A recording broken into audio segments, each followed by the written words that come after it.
Voilà le chemin de Saint-Louis.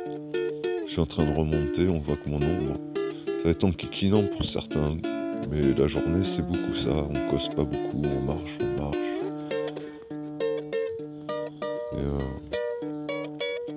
Et voilà, jusqu'à la chapelle.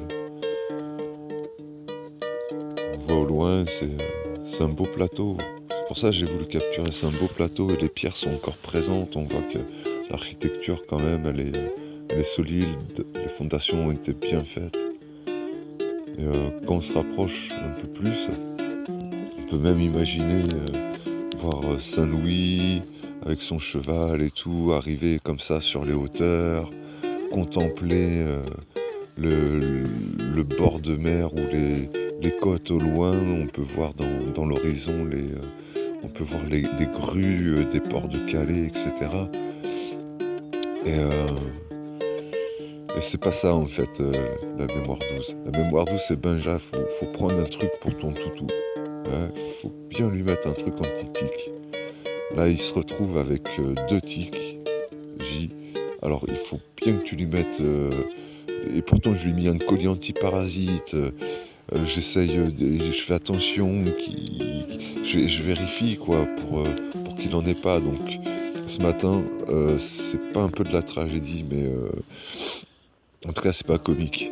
Voilà, parce qu'il va falloir que je fasse un gros détour en espérant que j'ai assez d'argent pour payer le veto.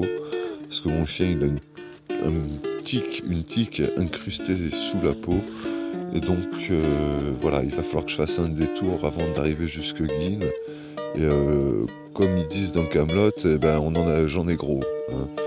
J'en ai un peu gros. Hier, j'ai eu du mal à m'endormir. J'ai fumé clope sur clope parce que j'étais super inquiet. J'étais voir sur Internet. Il faut absolument le retirer dans 48 heures, lui donner un traitement pour qu'il aille bien. Et je sais qu'il est content d'être dans ce pèlerinage, de venir avec moi. Mais le fait qu'il ait des tics comme ça, là, ça m'inquiète vraiment. Je veux pas qu'il soit malade. Je veux pas qu'il lui arrive des soucis. Hein, il y a une grande part de responsabilité. Et voilà, c'est tout. Je mettrai mes derniers sous pour la clinique Veto. Donc ce matin, on le voit pas du tout sur les images, mais ce matin, ça va être ça. Ça va être clinique Veto. Je prends mon thé. Et, j'ai appelé ce matin la clinique la plus près. Et ça sera ma direction.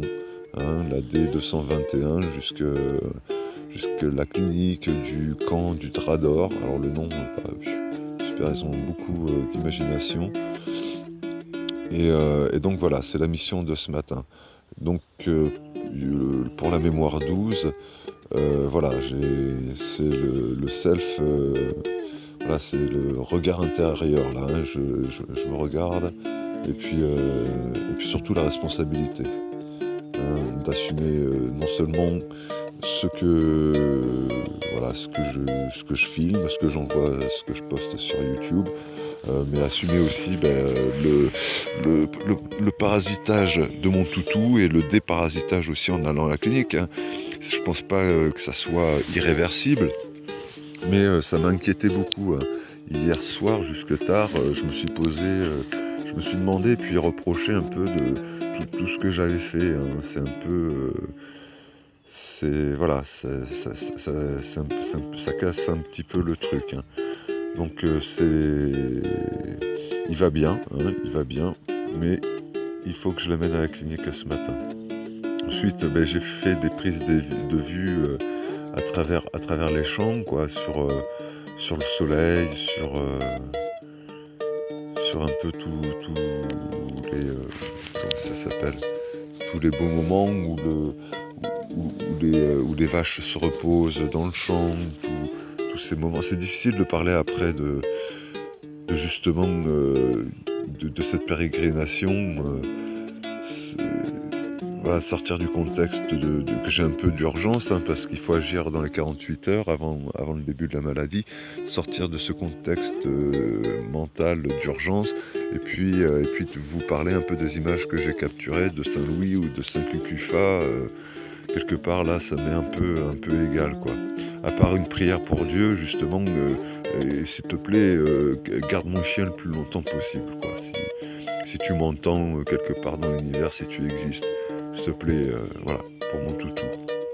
Donc on doit finir un peu sur du calme et une nocturne, hein, une vidéo nocturne avec une belle lune, je crois que c'était la pleine lune hier.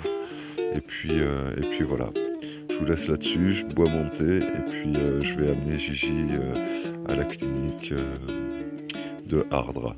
Voici pour les mémoires 12. Et merci à tous ceux qui écoutent.